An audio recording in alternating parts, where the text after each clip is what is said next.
The dust-laden wind stung Felicity Hammond's eyes as she dismounted from the stagecoach, her bound chest aching beneath the tight wrappings.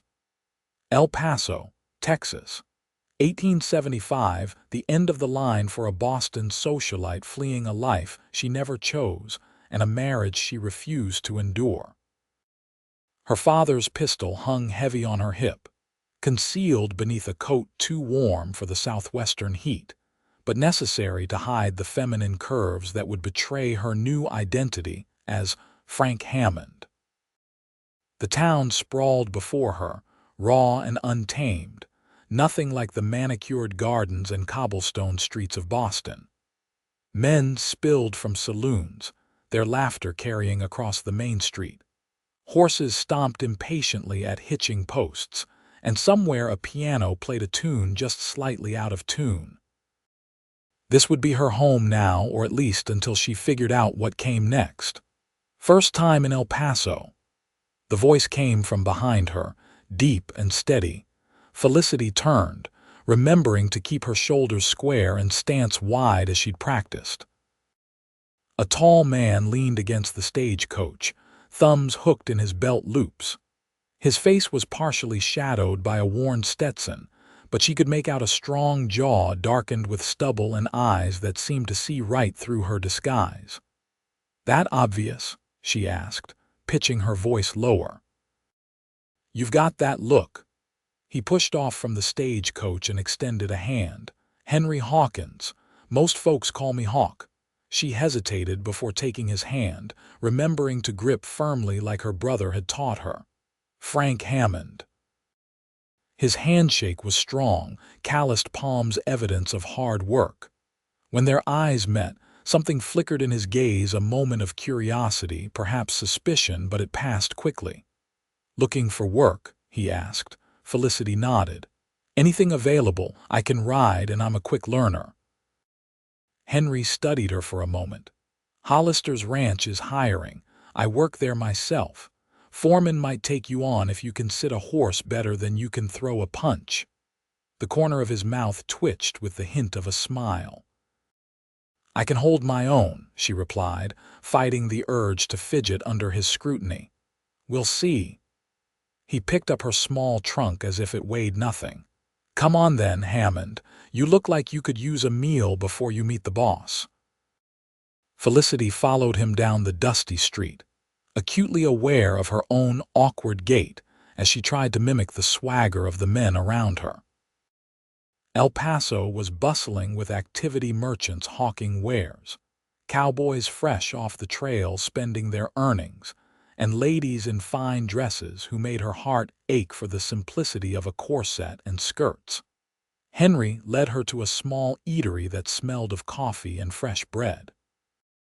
"Rosa makes the best stew this side of the Rio Grande," he said as he held the door for her. She walked past him, careful to keep her head down. The dining room was sparsely populated, a blessing. They settled at a corner table, and Felicity positioned herself to watch the door, another habit her brother had insisted upon before she left. "So, Frank," Henry began after they'd ordered, "what brings a greenhorn like you to El Paso?" She had rehearsed this story for weeks. "Family trouble back east. Needed a fresh start." "Don't we all?" he replied, a shadow passing over his features. "You've picked a hard place to make one, though." Didn't have much choice. Their food arrived, steaming bowls of stew that made Felicity's stomach growl embarrassingly. She hadn't eaten a proper meal since leaving Santa Fe. "Eat up," Henry said. "Trail to Hollister's is long and the foreman doesn't take kindly to weakness." As they ate, Felicity observed Henry carefully. He moved with the easy confidence of someone comfortable in his skin, at home on the frontier. His hands were strong but surprisingly gentle as he broke his bread. She wondered what had brought him here, what stories lay behind the faint scar that crossed his left knuckles. "Your hair's mighty short for someone fresh from the east," Henry remarked casually. Felicity's hand instinctively went to the cropped locks at her neck. "Lice on the journey," she lied. Had to cut it all off in Kansas City. He nodded, seeming to accept this. Practical choice. After the meal, which Henry insisted on paying for, they headed to the general store where he helped her select supplies, work gloves that were too large for her slender hands but necessary for the ruse, a new hat with a wider brim to shield her face from scrutiny, and jerky for the ride. By late afternoon, they were riding out of El Paso, Felicity on a dappled mare she'd purchased with nearly the last of her money. The desert landscape stretched endlessly around them, painted in shades of rust and gold by the sinking sun. Hollister's got about 2,000 head of cattle, Henry explained as they rode. Summers mostly spent moving them to fresh grazing land and keeping them watered. Come fall, we'll drive a portion to market in Kansas. I've never worked cattle before, Felicity admitted. Henry glanced sideways at her. Figured as much. Your hands are too soft. She reflexively tucked her fingers into her palms. Don't worry, he continued. Everyone starts somewhere. Just don't let the boys see you're scared. They can smell fear like a wolf smells blood. They made camp as darkness fell, and Felicity faced her first challenge, changing her bandages without revealing herself. She waited until Henry was occupied with the horses before slipping behind a large boulder, quickly unwrapping the painfully tight bindings around her chest and replacing them with fresh ones. The relief was momentary but welcome. When she returned to the fire, Henry was cooking coffee in a battered pot. He handed her a tin cup without comment, but his eyes lingered on her face a moment too long. You're running from something serious, he said finally. It wasn't a question. Felicity stared into the flames. Aren't we all? Some more than others. He sipped his coffee. El Paso's full of men escaping something, debt, the law, women troubles. The past has a way of catching up, though. Not if you run far enough. There's nowhere that far, Hammond. His voice carried the weight of experience. Better to stand and face it eventually. That night, Felicity lay awake long after Henry's breathing had evened into sleep. The stars sprawled overhead, countless and cold against the vast Texas sky. She thought of Boston, of her father's funeral, of her uncle's cruel announcement that she would marry his business partner, a man 30 years her senior with wandering hands and 3 previous wives, all mysteriously deceased. The desert wind whispered across the sand, and somewhere in the distance, a coyote called to its pack. Felicity pulled her blanket tighter and turned away from the dying embers of their fire. She would face whatever came, but not yet, not until she was ready. Morning came with a blaze of heat that promised a scorching day ahead. Henry was already up, coffee brewed and horses saddled. You sleep like the dead, he commented, handing her a cup. Force of habit, she replied, accepting the steaming brew gratefully. In truth, she'd been awake for hours but had feigned sleep to avoid conversation. They rode hard through the morning, the landscape gradually shifting from flat desert to rolling hills dotted with scrub brush and the occasional stunted tree. By midday, Felicity could see a cluster of buildings in the distance, shimming in the heat haze. Hollister's, Henry confirmed, following her gaze. Home sweet home. As they approached, Felicity took in the sprawling ranch, a main house built of solid timber, bunkhouses, a barn, corrals filled with horses, and beyond, the seemingly endless grazing lands that sustained Hollister's cattle empire. Men paused in their work to watch them ride in, their gazes curious and assessing. Felicity straightened in her saddle, chin lifted in what she hoped appeared as confidence rather than defiance. A heavy-set man with a gray-streaked beard emerged from the barn, wiping his hands on a rag. Brought back a stray hawk, he called out. Potential new hand, Mr. Hollister, Henry answered respectfully. This is Frank Hammond. Just arrived from back east. Jacob Hollister approached, eyes narrowed as he evaluated the newcomer. Felicity met his gaze steadily, fighting the urge to fidget under his scrutiny. "Don't need city boys who can't tell a steer from a heifer," Hollister said gruffly. "I'm a quick learner, sir," Felicity responded, her practiced deeper voice holding steady.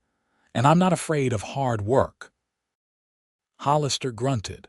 "We'll see about that. Hawk, put him up in the bunkhouse and see what he's made of. First sign of trouble, he's gone." "Yes, sir," Henry replied. As Hollister walked away, Felicity exhaled slowly, relief washing over her. The first hurdle was cleared.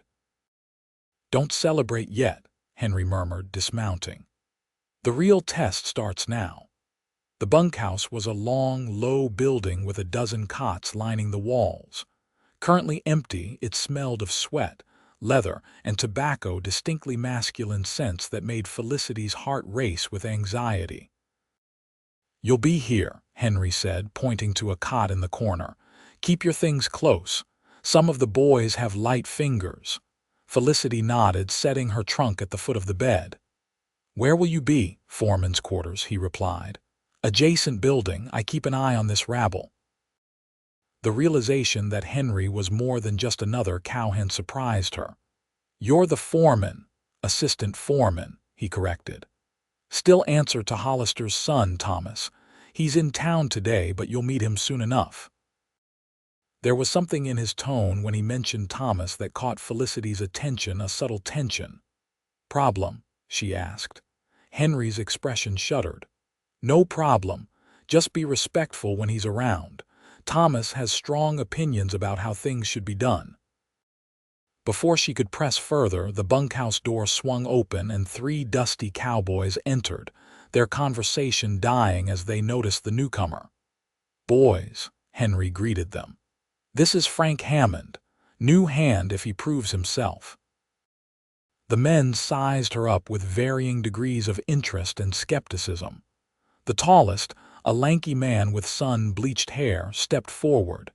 "Dallas Fletcher," he introduced himself. "This here's Emmett and Lewis."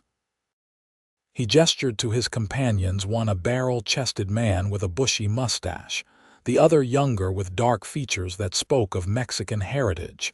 Felicity nodded to each in turn, careful to maintain her masculine facade. "Pleased to meet you." "Where you from, Frank?" Dallas asked, settling onto a nearby cot. "Boston, originally," she answered, sticking to her prepared story. "Been working my way west for the past year," Emmett snorted. "Another Easterner with fancy ideas about the frontier." "Nothing fancy about needing work," she countered evenly. Lewis grinned. "He's got you there, Emmett." His accent was subtle but noticeable. "We'll see if he lasts the week," Emmett muttered, turning away to his own bunk. Henry cleared his throat. "Frank's riding with me tomorrow. North Pasture needs checking, and we've got strays to round up." Dallas raised an eyebrow. "Taking him under your wing already, Hawk." "Just following orders," Henry replied coolly. "Get cleaned up for supper. Cookie doesn't wait for stragglers." With that, he nodded to Felicity and left the bunkhouse. The following days were a blur of exhaustion and pain as Felicity's city-soft body adapted to the relentless demands of ranch work. She rose before dawn with the other hands, choked down hearty but unrefined meals, and spent long days in the saddle learning the basics of herding cattle. Her disguise held, though there were close calls, particularly around bathing, which she managed by either claiming a preference for privacy or washing quickly before anyone else awoke. Henry watched her closely, his expression unreadable as she struggled through tasks that the other men performed with practiced ease. He never offered special treatment, but occasionally she'd catch him running interference when Emmett or others seemed ready to challenge her abilities too harshly. A week after her arrival, they were riding fence line together, checking for breaks where cattle might escape. The summer heat was oppressive, the air so dry it seemed to suck moisture from her very pores. "You're doing better than I expected," Henry commented as they paused to water the horses at a small creek. Felicity wiped sweat from her brow with her sleeve. "High praise indeed." The corner of his mouth lifted slightly. "Don't get cocky. You've still got a lot to learn." She dismounted stiffly, muscles protesting after hours in the saddle. "Will I ever stop feeling like I've been trampled by the entire herd at the end of each day?" "Eventually," he assured her. "Body gets used to it." As Felicity leaned down to splash water on her face, a sharp pain lanced through her ribs where the bindings had rubbed her skin raw. She couldn't suppress a gasp, pressing a hand against her side. Henry was beside her instantly. "What's wrong?" "Nothing," she said quickly. "Just a cramp." His eyes narrowed with concern. "Let me see." "It's fine," she insisted, backing away. "Hammond," he said firmly, "out here injuries can turn deadly fast. Let me look." "I said it's fine." Panic edged her voice. Henry went still, studying her with an intensity that made her skin prickle. "Frank," he said quietly, "I need you to be straight with me." Her heart hammered against her ribs. "About what?" he sighed, removing his hat to run a hand through his hair.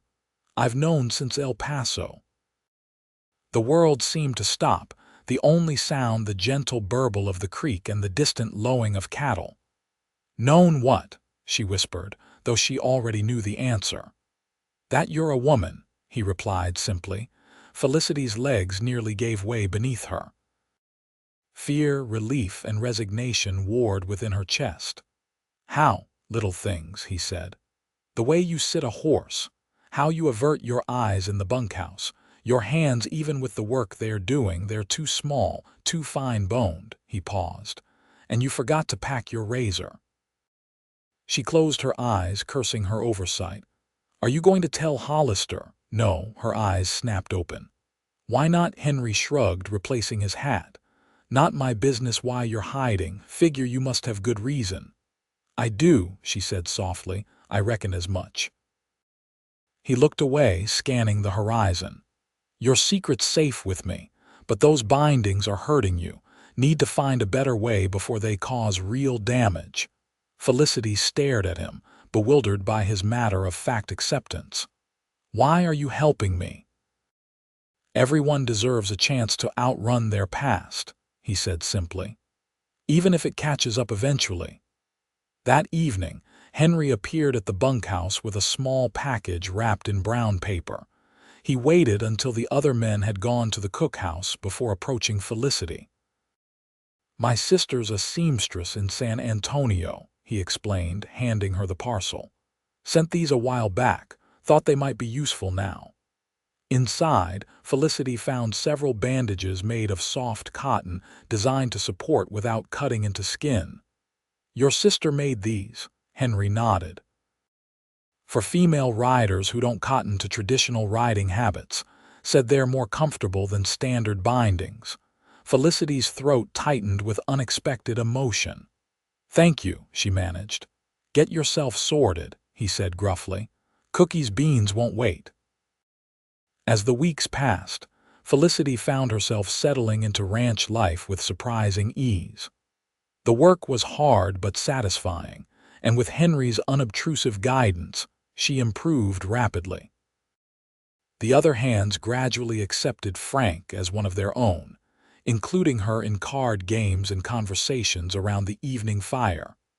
Only Thomas Hollister, the owner's son and head foreman, remained openly hostile. He'd returned from El Paso the day after Felicity's arrival and had immediately taken a dislike to the newcomer. "Hammond," Thomas shouted one blazing afternoon as Felicity was repairing tack in the relative cool of the barn. "Saddle up. Need you to ride to the south pasture." She set aside the bridle she'd been mending. "Yes, sir." "What's the job?" Thomas Hollister was a handsome man in a cold, sharp way, all angles and calculation where his father was bluff heartiness.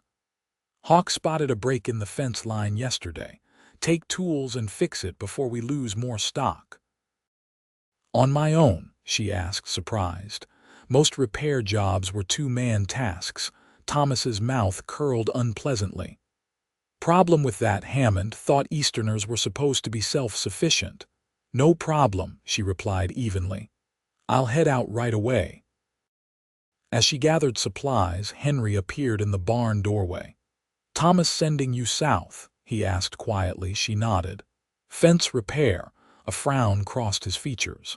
That's at least 4 hours' ride in this heat, and I told him that fence needed 2 men. I can handle it, she assured him, though his concern stirred a warmth in her chest that had nothing to do with the Texas summer. Henry stepped closer, lowering his voice. Take extra water. That section's far from any creek and the temperature's climbing. I will. She hesitated, then added, Thank you for looking out for me. Something flickered in his eyes, an emotion she couldn't quite name. Just doing my job, he said gruffly, but they both knew it was more than that. The ride to the south pasture was punishing, the sun beating down mercilessly from a cloudless sky. By the time Felicity reached the broken section of fence, her shirt was soaked with sweat and her canteen half empty despite careful rationing.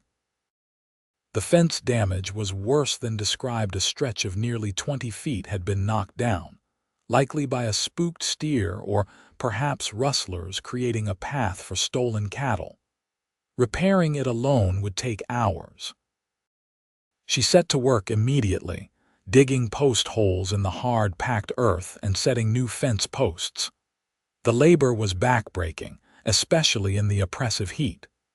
As the afternoon wore on, Felicity's water supply dwindled alarmingly, but she pushed through, determined to prove herself. By sunset, the fence was repaired, but Felicity was dangerously dehydrated. Her head pounded, and dark spots danced at the edges of her vision.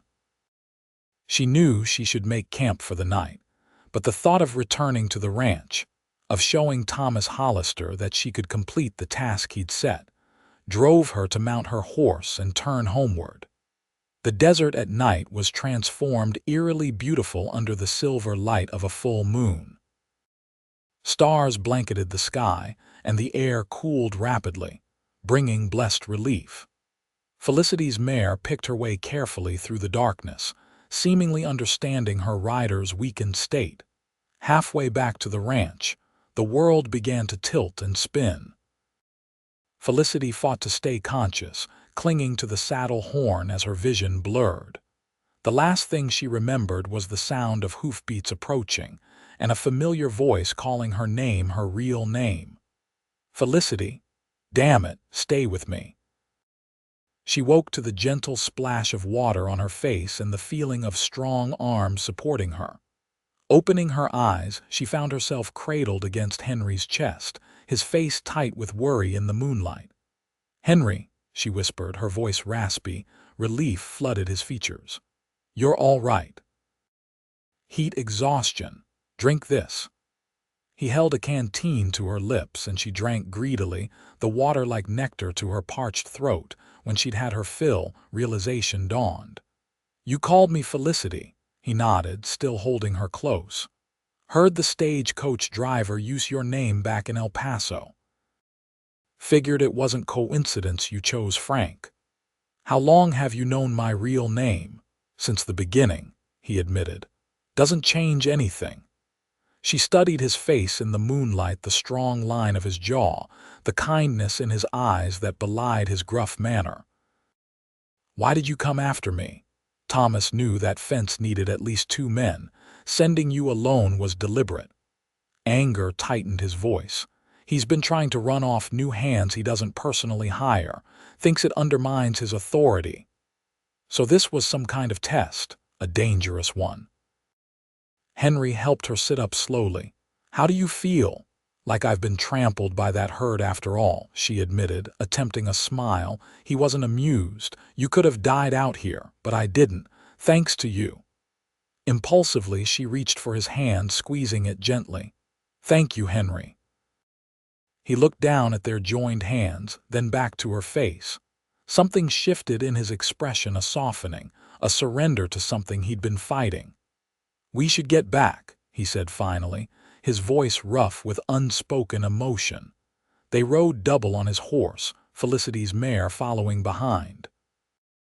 She leaned against his solid warmth, too exhausted to maintain the pretense of distance. His arms encircled her as he held the reins, a protective embrace that felt more right than anything had in months. "Why are you really out here, Felicity?" he asked quietly as they rode through the moonlit desert. She closed her eyes, deciding truth was the only acceptable currency between them now. "My father died 6 months ago. My uncle became my guardian and arranged a marriage to his business partner, a man who's buried 3 wives already.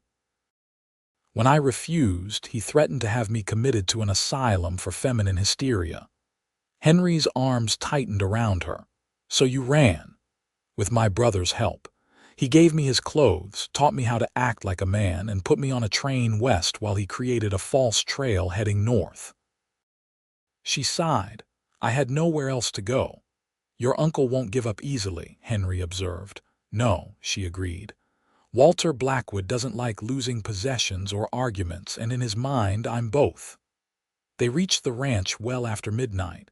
The bunkhouse was dark, the other hands asleep. Henry helped Felicity dismount, supporting her when her legs threatened to buckle. "You need rest," he said, "and better food than cookies beans. Come with me." He led her not to the bunkhouse but to his own quarters, a small cabin set apart from the main buildings. Inside was simple but comfortable, with a bed, table, 2 chairs, and a small stove. "Sit," he instructed, guiding her to one of the chairs. "I'll make you something to eat." As Henry moved around the small space, heating broth and slicing bread, Felicity watched him with growing wonder. This hard-edged cowboy, who commanded respect from rough men and faced the dangers of the frontier daily, moved with unexpected gentleness as he prepared a meal for her. "Why are you doing all this?" she asked as he placed a steaming bowl before her. Henry paused, seeming to consider his answer carefully. "Started because you reminded me of my sister," he admitted. "She had to fight for everything she has, saw that same determination in you. And now," Felicity prompted when he fell silent, his eyes met hers, dark and intent. "Now it's something else entirely." The air between them changed, charged with unspoken possibility. Felicity's heart quickened, but exhaustion still dragged at her limbs, making her sway slightly in her chair. Henry noticed immediately. "You need sleep. Take the bed, I'll bunk on the floor." Too tired to argue, Felicity allowed him to help her to the bed. As she sank into the surprisingly comfortable mattress, a thought occurred to her. "The others will talk if they find me here." "Let them," he said simply. "I'll handle it." She was asleep before her head fully settled on the pillow. Morning brought clarity and complication in equal measure. Felicity woke to find Henry already up, coffee brewed and breakfast cooking on the small stove.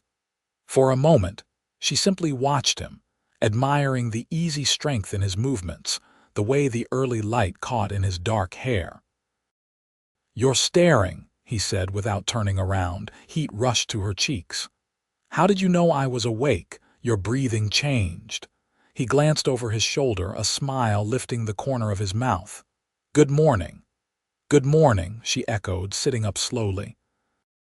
Her body ached from yesterday's exertion, but her head was clear, the dangerous symptoms of heat exhaustion gone. Henry brought her coffee, their fingers brushing as she accepted the cup. "How do you feel?" "Better," she admitted. "Thank you." They ate in companionable silence, the simplicity of sharing a meal in the quiet dawn creating an intimacy that needed no words. Afterward, reality intruded. "What happens now?" Felicity asked. Henry leaned back in his chair, studying her thoughtfully. "That depends on you." "Do you want to keep working here?" "Yes," she said without hesitation. "I need the job and—" She paused, gathering courage. "I'm not ready to leave. Something flickered in his eyes, hope, perhaps. Then we continue as before. You're Frank Hammond to everyone but me. And Thomas Hollister? She asked.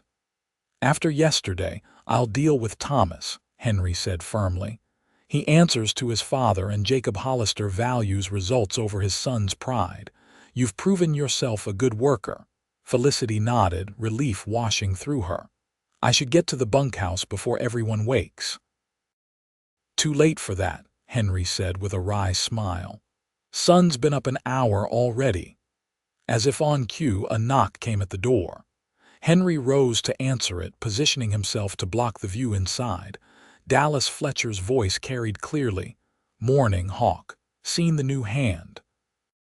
Not in his bunk, and Thomas is looking fit to be tied. Frank's here, Henry replied evenly. Had a rough time with that fence repair yesterday. Brought him back to keep an eye on him. A pause then. That's so. Dallas's tone was knowing.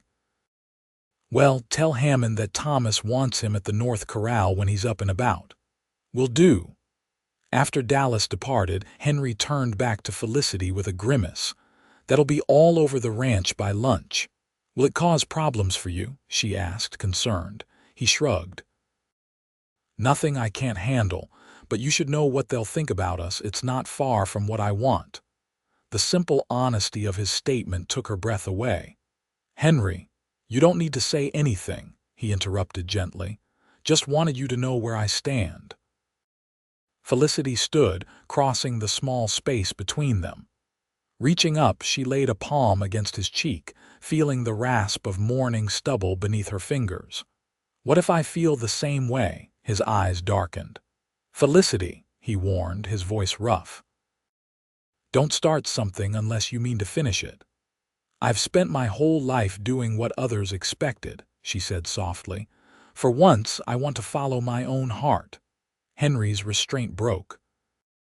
He gathered her into his arms, his mouth finding hers in a kiss that started gentle but quickly blazed into something fierce and needy. Felicity responded with equal passion, her hands sliding into his hair, body arching against his. When they finally broke apart, both breathing hard, Henry rested his forehead against hers. This complicates things. Everything worth having usually does, she replied, stealing another quick kiss. Reality reasserted itself all too quickly. Felicity returned to the bunkhouse to change clothes, enduring knowing smirks from the other hands. Henry headed to the main house to speak with Jacob Hollister about the previous day's events, his expression set in determined lines. The next weeks settled into a new pattern. By day, Frank Hammond worked alongside the other ranch hands, gradually earning their respect through diligence and capability. By night, whenever possible, Felicity would slip away to Henry's cabin, where she could be herself and his. Their relationship deepened with each passing day, built on a foundation of mutual respect and growing love. Henry shared stories of his childhood in Missouri, the loss of his parents to cholera, his journey west with his sister before she settled in San Antonio with her husband. Felicity told him of Boston, of her dreams of independence that had seemed impossible in the confines of society. I never thought I'd find freedom disguised as a man, she admitted one night as they lay together, her head pillowed on his chest. Henry's fingers traced lazy patterns on her bare shoulder. Sometimes we find what we need in the last place we'd expect, like finding love on a cattle ranch in Texas, she teased, his hand stilled. Is that what this is? Love? Felicity propped herself up to look at him, suddenly vulnerable. It is for me. The smile that spread across his face was like sunrise breaking over the desert. Good, he said simply, because I've been loving you since somewhere between El Paso and here. Their happiness, however, existed in a bubble of secrecy that grew increasingly difficult to maintain. Thomas Hollister's antagonism toward Frank intensified, fueled by jealousy of Henry's obvious favoritism.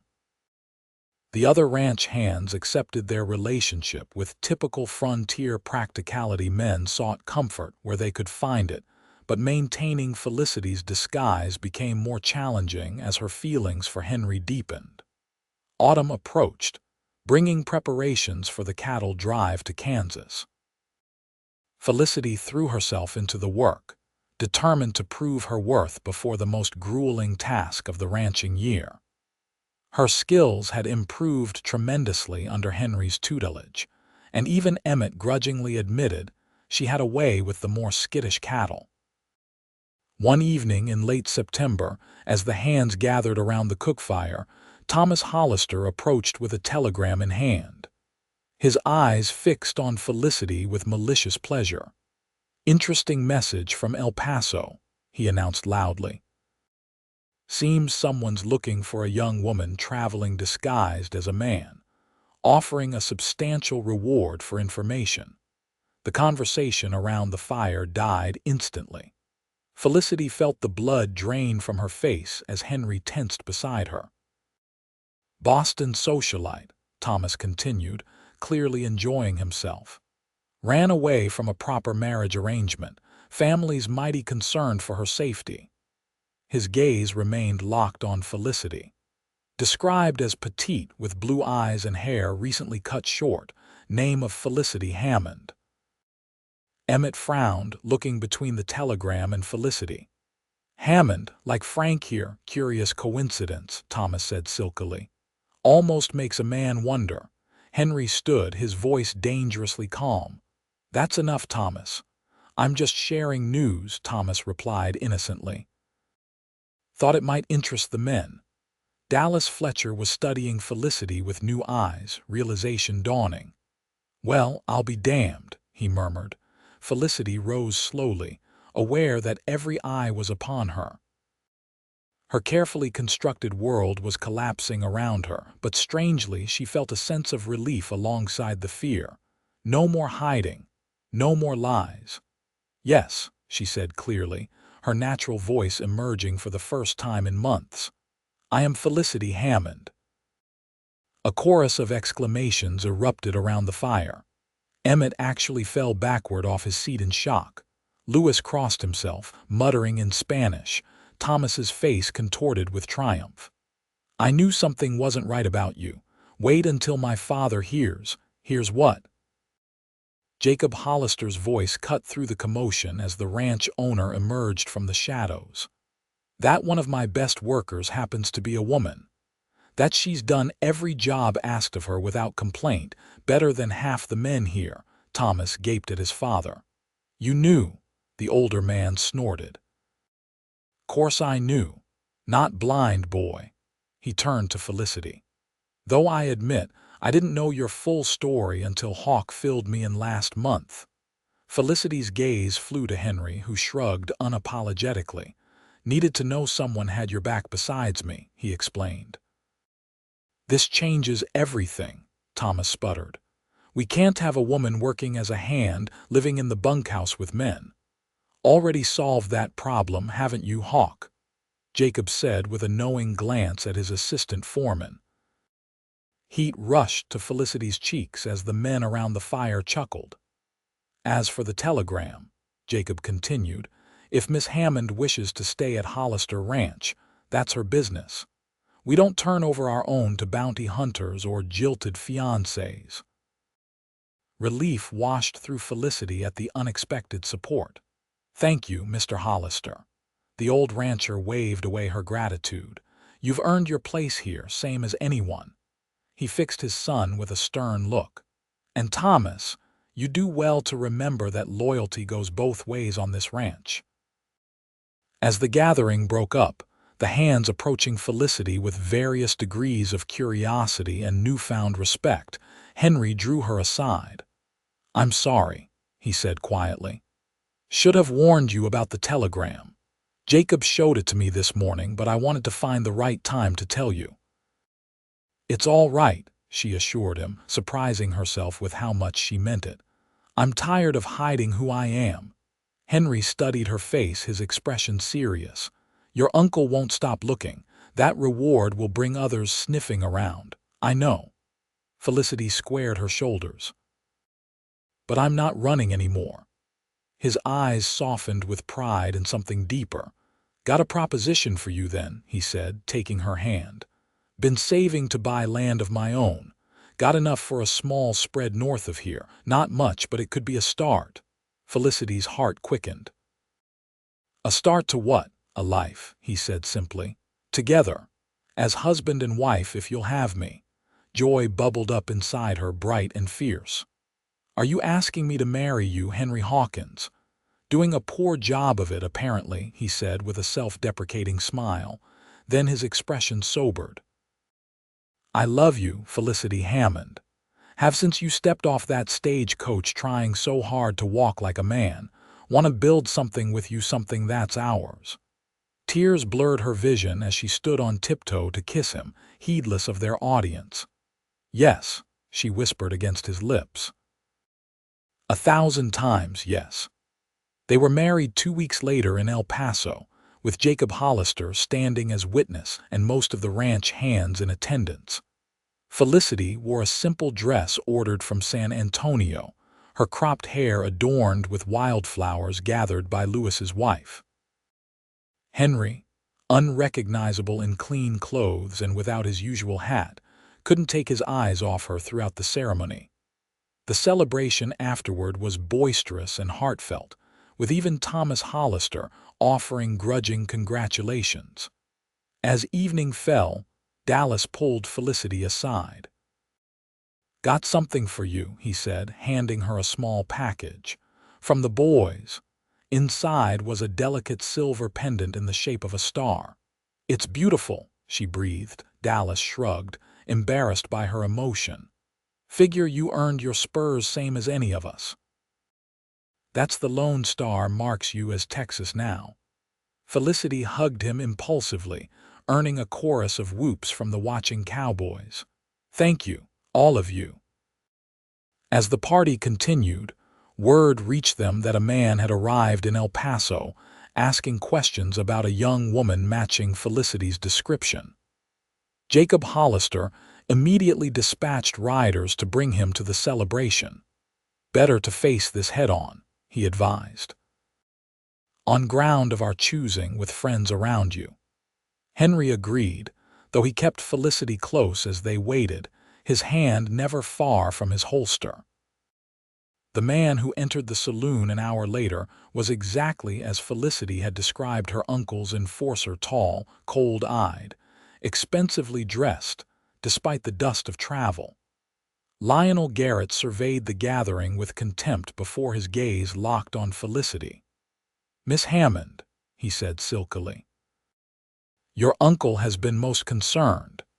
Henry stepped forward, positioning himself slightly in front of his wife. The lady's name is Hawkins now. Garrett's lip curled. A hasty frontier marriage won't negate legal guardianship.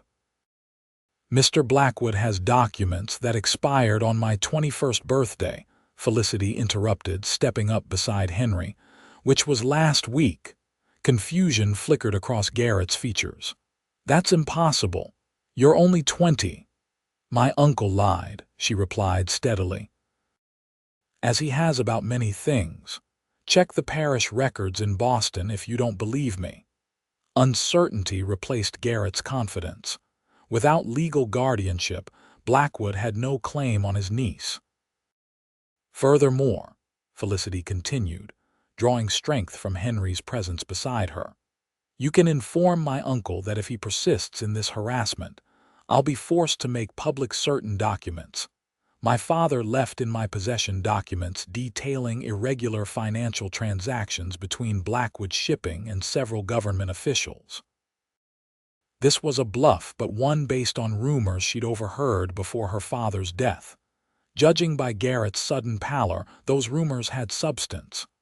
I'll convey your message, he said stiffly. See that you do, Henry added, his voice carrying a clear warning. And mention that Mrs. Hawkins has friends here who take a dim view of Eastern businessmen meddling in Texas affairs. As if to emphasize the point, Jacob Hollister and several ranch hands moved to flank the newlyweds. a wall of frontier solidarity against outside threats. Garrett departed without further argument, and Felicity sagged against Henry's side, relief washing through her. "Do you think that's the end of it?" she asked quietly. "For now," he replied honestly. "Your uncle strikes me as a man who doesn't forget easily, but neither do I." He pressed a kiss to her temple. "And I'll always watch your back, just like I promised that first day." Spring found them on their own land, 300 acres of promising grazing land with a creek running through the eastern section. The house was small but solid, built with help from their friends at Hollister Ranch. Nearby stood a barn, corrals, and the beginnings of what Henry envisioned as a breeding operation for quality horses. Felicity, no longer constrained by disguise or society's expectations, thrived in their new life. She worked alongside Henry when needed, kept their home, and began experimenting with growing vegetables in the rich soil near the creek. Her hair had grown to shoulder length, often braided for practicality, but sometimes left loose the way Henry preferred. Word reached them occasionally of Walter Blackwood's declining fortunes.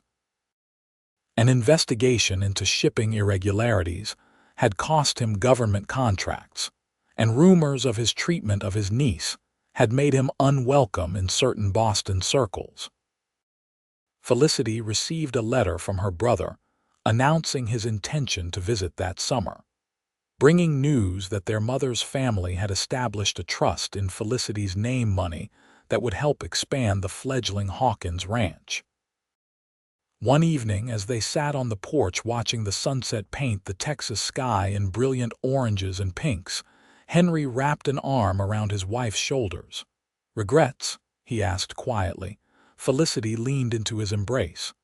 "Not one," she assured him. "Though I sometimes miss the excitement of Hollisters," Henry laughed. "Give it time. Ranch life has a way of providing plenty of excitement. Speaking of which," Felicity said, taking his hand and placing it gently over her stomach, "we should prepare for a new kind of adventure around Christmas." Henry went utterly still, his eyes widening as he processed her meaning. "You're certain?" "As certain as I can be," she confirmed, her face glowing with quiet joy. In one fluid motion, he lifted her from her chair, spinning her around as laughter spilled from both their throats. When he set her down, his eyes were suspiciously bright. "A family of our own," he murmured, cradling her face in his hands. "We're already a family," Felicity corrected gently. "This just makes it bigger." Henry kissed her then, pouring all his love and hope into the connection between them. When they parted, the first stars were appearing in the darkening sky. "I never thanked you," Felicity said suddenly. "For what?" "For seeing me," she replied simply. "The real me, even when I was trying so hard to be someone else." Henry smiled, tucking a strand of hair behind her ear. "Wasn't hard. You shine too bright to stay hidden for long." As night settled over their small piece of Texas, they remained on the porch, talking quietly about their plans for the ranch, for their child, for the future stretching before them, a future built on the foundation of that first meeting in El Paso. When a woman disguised as a man found the one person who would keep her secret and watch her back, until she no longer needed either.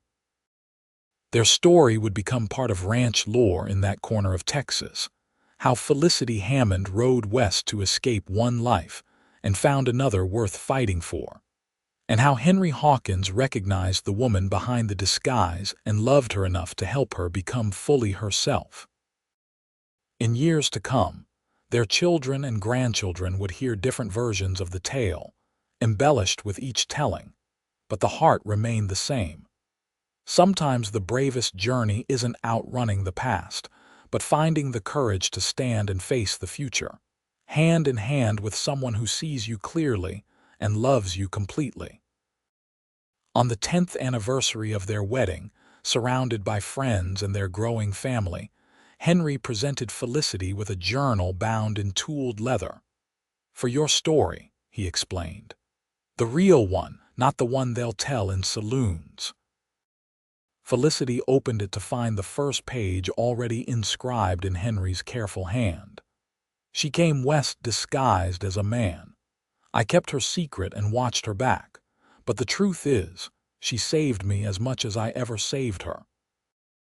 That night, as their children slept and the Texas stars wheeled overhead, Felicity began to write, capturing in words the journey that had brought her from a desperate escape to a life richer and more fulfilling than she had ever dared to dream. And beside her, as always, Henry watched over her, no longer guarding a secret, but sharing in the truth of their enduring love.